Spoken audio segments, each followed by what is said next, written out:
And none of this would have been possible had you guys not made these huge bets.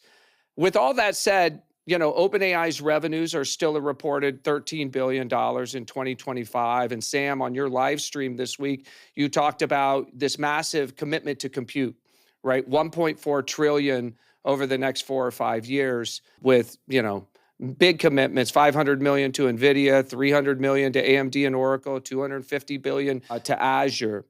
So I think the single biggest question I've heard all week and hanging over the market is how can the company with 13 billion in revenues make 1.4 trillion of spend commitments?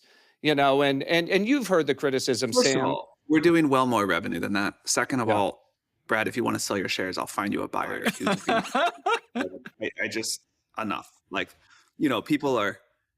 I think there's a lot of people who would love to buy OpenAI shares. I don't think you would, including myself. Including myself. People who talk with a lot of breathless concern about our compute stuff or whatever that would be thrilled to buy shares. So I think we could sell your shares or anybody else's to some of the people who are making the most noise on Twitter, whatever, about this very quickly.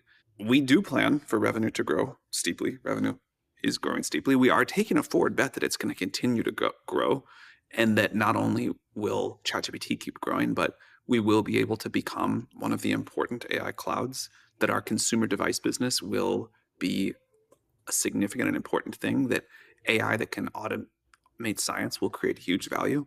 So, there are not many times that I want to be a public company, but one of the rare times it's appealing is when those people are writing these ridiculous OpenAI is about to go out of business and whatever.